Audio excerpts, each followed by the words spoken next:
Hi, everybody. Carl Hausman, still in solitary confinement in the Batcave. I wanted to take a minute, just go over where things stand, review the email that I sent out last week, give you a preview of what's to come. I said that we're beginning the descent. That's true. We're definitely on the downslope right now and probably have the runway in our sights.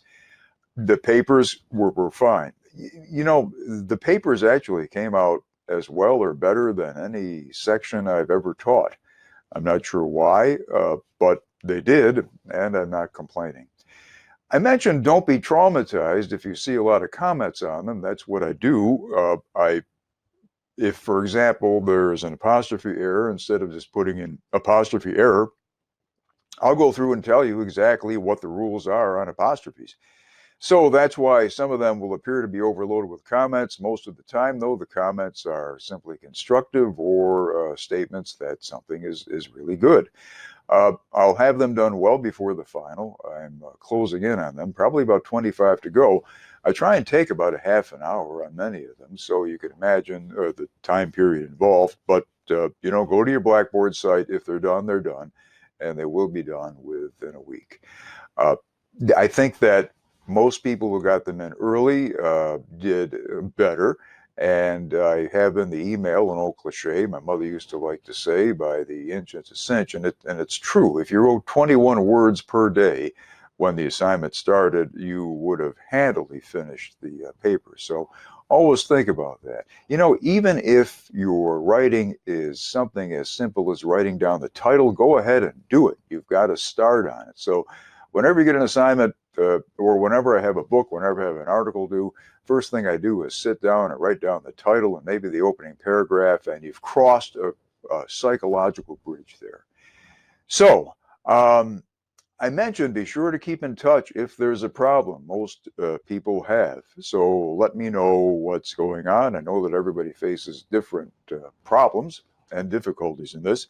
Just don't disappear. There's no reason to do that. It's the worst thing you could possibly do. Just keep in touch.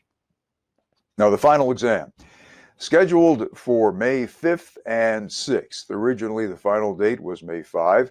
I've made it available online, probably from midnight on May 5th at 12:01 a.m., as if anybody's going to take it at that time, but who knows, until the close of the day on May 6th, in other words, 11:59. So you've got 2 days to go on and take it. Just make sure you're ready to take it in one sitting. You have to. That's just the way that the system works.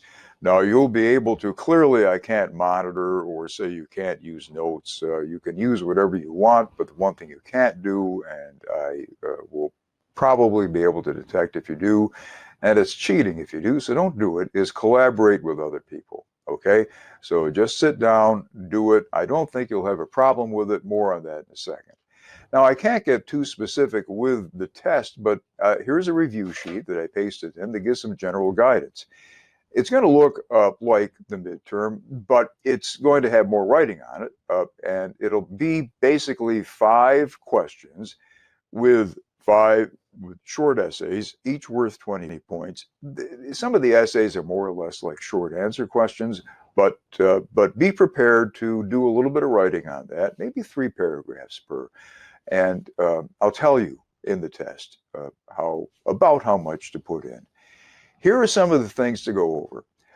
I don't need to go through all of them. They're fairly self-explanatory, but here are a couple very important things. Libel and privacy law. You saw that lecture already. Be sure that you watch the lecture. It puts everything in perspective and tells you what you need to know to answer, and there will be a question on libel and privacy law. Watch that McCarthy documentary.